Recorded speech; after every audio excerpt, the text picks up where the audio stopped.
Hey guys, this is Kevin and welcome back to my channel. So for those who are new here, I'm Kevin and I love to share more about content like tax relevance informations, because personally I work in tax industry for the past few years, how the transformation from all the way from the engineering become tax sales, and then I'll talk about my lifestyle as well. So in this video, I'm going to share with you what's the top 5 reasons why you shouldn't live in Punggol. Now, for those who are just unfamiliar with Punggol, Punggol is one of the newly developed residential estate in Singapore that located at the northeast area in Singapore, on the Singapore Islands. I've been living in Punggol for the past 1 year. I moved into this new estate since 2024 May, and this gives me the credibility that able to help you to understand why you shouldn't live in Punggol. Of course, there are the pro as well, why actually good things to be live in Punggol, but in this video I'm going to talk about what's the reason why you shouldn't live in Punggol. Now the first reason is why you shouldn't live in Punggol is because it's extremely far from all the working place, unless you're working from homes, or else you have to travel easily an hour plus just to reach your working place. For example, like myself, I work in the Shenton Way, and to travel from my place, Punggol area, all the way to the Shenton Way, it takes me at least 1 hour to 1 hour 10 minutes door to door to reach my working place.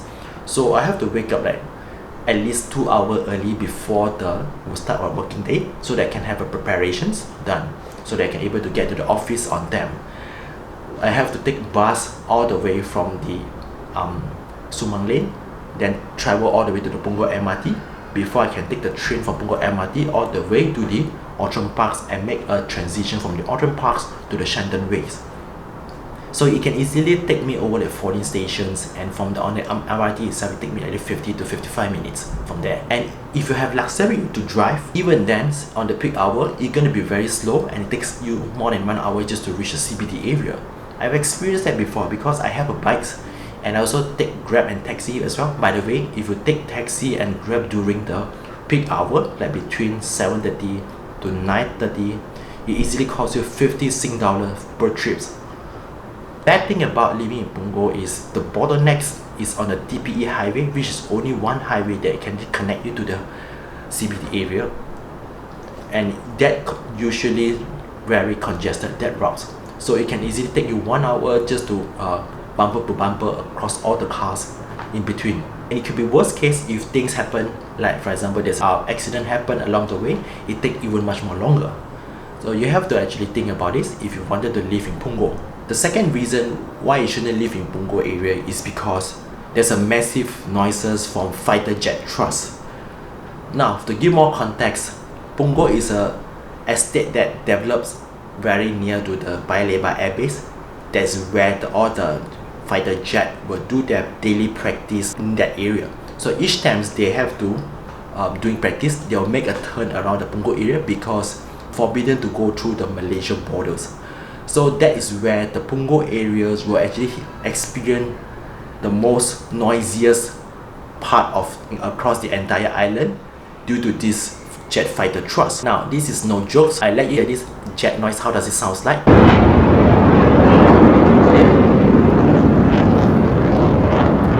Each time this jet fighter over your roof, it will actually causes massive vibrations in all your furniture, and you can't even hear your own thought, your own voice. And it's worse if you're having conversation with someone else, or even you have a conference call, you work from homes, you barely hear anything from her.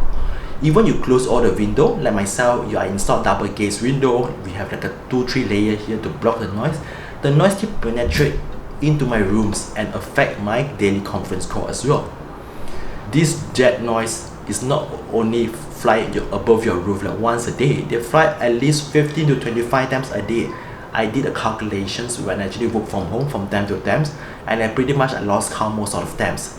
And each time they fly, it's not just one jet fighters, but usually they fly with the groups. It could be easy between 3 to 5 jet fighters per groups, and each time they fly at least 15 to 25 times, and it can be as early as 7:45 a.m.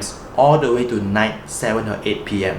Just imagine, it's so unbearable just to go through all these noises when you actually try to have peace in your home. You try to rest, you just try to be have your own thoughts, or even try to work. It's entirely disrupted all your daily activities and it causes unpeace to your mind.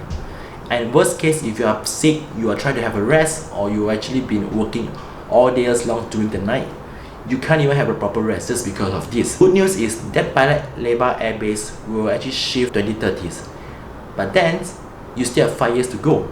So if you're thinking to move into this area in the next 3 to 5 years, be prepared to go through all these noises. The reason why you shouldn't live in Punggol is because there's a lack of food selection, especially if you're a foodie, and food generally here are more expensive as well.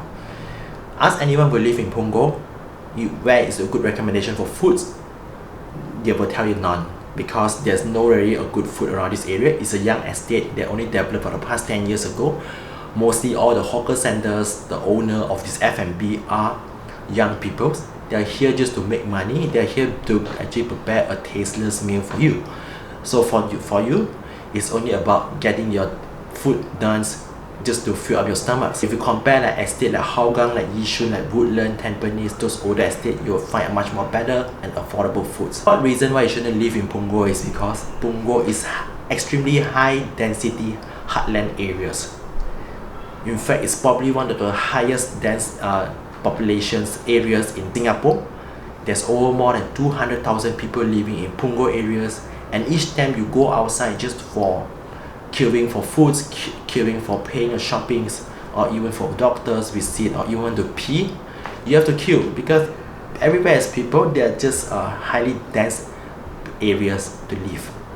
Look at the traffic here, look at the bottleneck of each of the traffic lights, look at the amount of HDB blocks and the condominium that being built up in this area.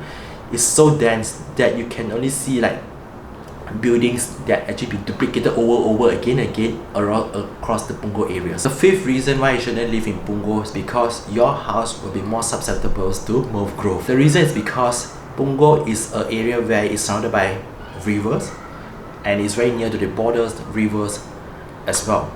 During the monsoon periods between like July, August, September and December, January, that is where the heaviest rains gonna happen in Singapore, and that's where the growth of molds will actually happen around your house.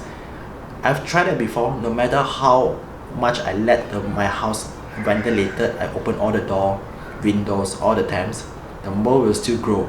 So be prepared. If you want to live in Punggol, you have to deal with this mold growth around your areas.